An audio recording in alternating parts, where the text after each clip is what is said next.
this was probably the most diabolical thing that has happened to Americans in a really, really, really long time. Hello, everyone. Welcome to another episode of the Quisha King Show. So, Donald Trump was indicted again. I honestly believe that Democrats want Donald Trump to be the nominee because they believe that he will be easier to beat than Joe Biden.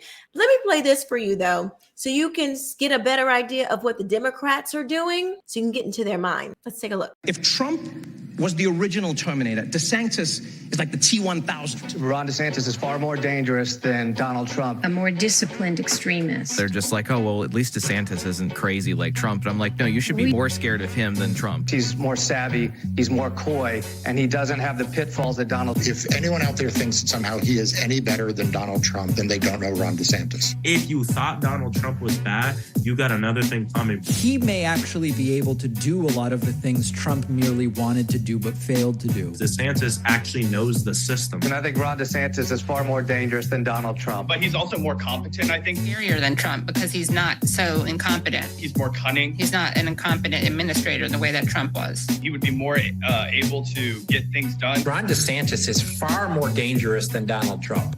Far more dangerous than Donald Trump. Far more likely, if he becomes president, to successfully implement a lot of these horrible and disastrous ideas. Ron DeSantis is a dangerous person and would be a dangerous president. The Trump agenda would be far more likely to be carried on by people less cartoonishly problematic, and Ron DeSantis is a perfect example of such an individual. He's somebody who brings the arrogance of Donald Trump, the paranoia of Richard Nixon. He's smarter than Donald Trump. He's far more strategic. He's a lot more dangerous than Trump, like we were talking about. He may not look it, but he's smarter than Trump. You know, Trump was a useful idiot. DeSantis is smart. Ron DeSantis is far more dangerous than Donald Trump. Not like a bumbling idiot the way that Trump is. Trump gets easily distracted through a sort of like adult ADHD where he ends up just watching the TV in the back of the room. He doesn't end up getting that much done. And Ron DeSantis would be far more dangerous than Donald Trump.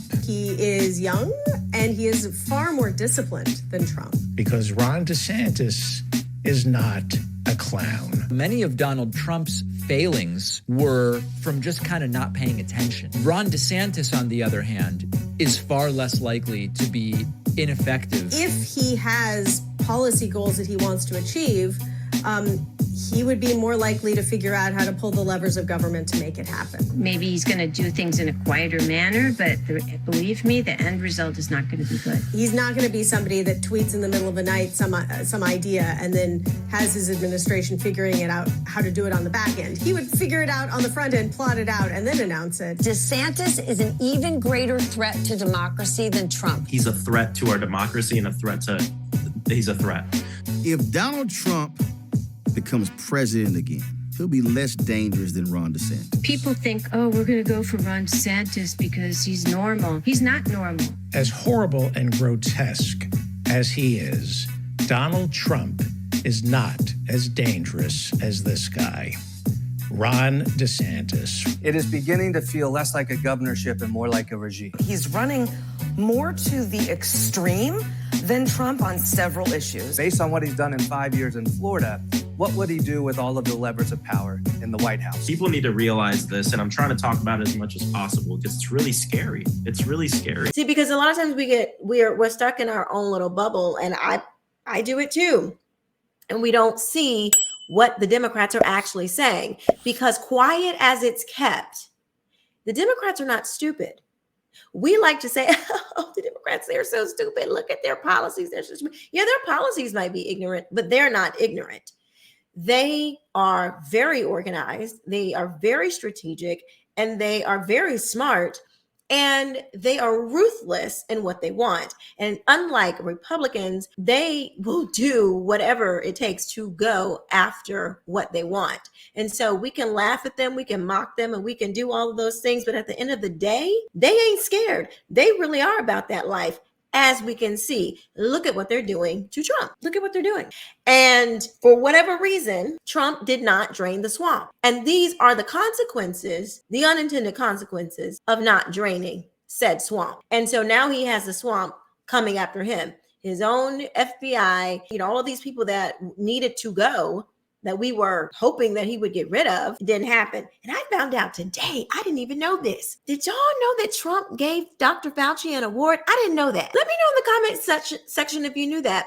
Like on the last day of his presidency, like on January 21st, I think it was, he gave Dr. Fauci and Birx an award. I did not know that. So I had to do a little bit more digging, because as I was thinking about, Trump giving this presidential commendation to Fauci and Birx, I was like, well, let me just go pull it up and just actually read the whole thing. Let me show you guys this. Not only was it, so it was January 19th, but not only was it Fauci, it was Mark Milley, Secretary Alex Azar, Jared Kushner, Dr. Monsef, whoever that is. This guy is particularly interesting. It's Adam Bowler. He apparently went to school with Jared and was made the first CEO of this department that Trump had created. And I don't know, it's just kind of weird. It's this thing. They were I guess they just started businesses through this thing. I guess it was through COVID. But now this guy has gone on, and guess what? He's an investor in healthcare. A lot of these people obviously it was going to be healthcare, but they created businesses after this. So that was just interesting to me. I don't know. But yeah, so it was all these people who we gave this presidential commendation to. So I don't know about you.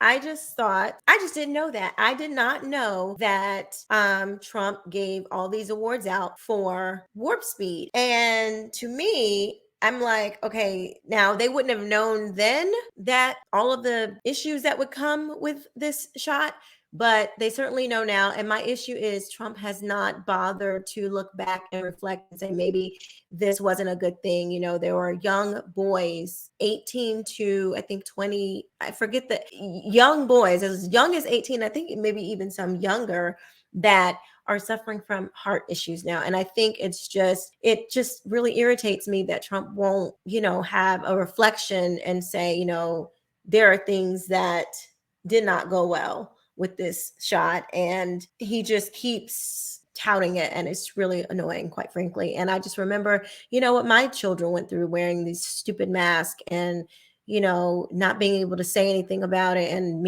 I was, protesting and going to school board meetings and, trying to get, our children to be able to not have to wear these stupid masks, because even though Governor DeSantis had the masking and all of that, and we were open, and there wasn't any of that from the state level, but my mayor in particular was still having a mask mandate. And so we had these stupid rules. So it was just really irritating. It's a violation of our constitutional rights. People need to answer for this. This was probably the most diabolical thing that has happened to Americans in a really, really, really long time. I think worse than 9/11, because it was widespread. It was like the government, it was the United States government literally coming in and being utterly tyrannical over its citizens, which was a violation of the Constitution. So you can see they want Trump to be the nominee. They think that, oh yeah, bring it on, because we know how to beat him. Because Trump, he gets distracted, and he lets all this stuff, he lets them get the best of him sometimes. Now, he does do some good things. Like, nobody's trying to say that Trump hasn't done great things. He really has. He's done some not great things too. He's done some things that are part of the reason why they're going after him now. And so in my mind, it is not worth us to play their game. We need to play our own game. And I suggest that we go with someone who is qualified, and in some cases even more qualified than Trump, and that's DeSantis. Because he's not going to get distracted. He's going to do what he says he can do. He's going to already know what he wants to do. He's going to have a plan. He's not moved by the same things Trump Trump is moved by.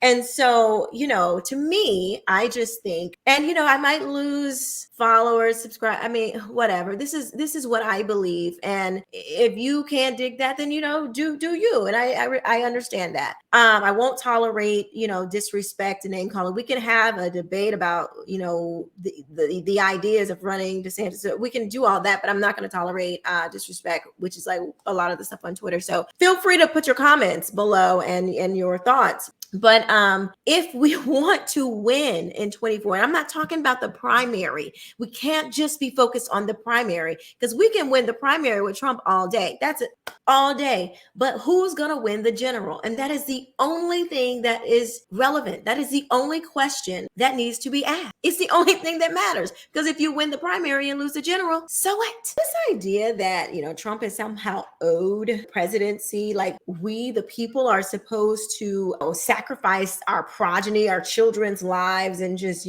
bow to Trump because he was treated wrong, and they are doing wrong. The Democrats are certainly doing wrong. But I want to be able to correct that, not just for me, but for my children, for your children, for our country. And I'm sorry, if you're asking me to choose between my children and just being MAGA, no, I'm picking my kids. I'm going to pick the best, most reasonable, most strategic lane to win, because that's the only thing that matters. So we have to think strategically. We have to be honest about the situation. And I don't think people are ready. They're not ready to have that conversation. But I can be honest with myself. Let's see. He will need to win Arizona, Georgia, Nevada, and Wisconsin. Kari Lake lost Arizona. Trump took a red state, Georgia, and turned it blue. Lost that one. Nevada and Wisconsin. Lost those too. DeSantis took a purple state and made it bright red all up and down the ballot. So yeah, I'm like, this dude DeSantis can bring in the independents. He can bring in the moms, the suburban mom vote. He can bring in the people that we would need to win this general election. If y'all can show me a path that Donald Trump can get to 270, I'm all ears. Even if it's razor thin, I'm all ears. I want to hear it because I want to win. That's the only thing any of us should care about, winning. Why? Because our lives and our children's lives are at stake. That's why. Let me know what you guys think in the comment section below. I will see you next time. Bye-bye.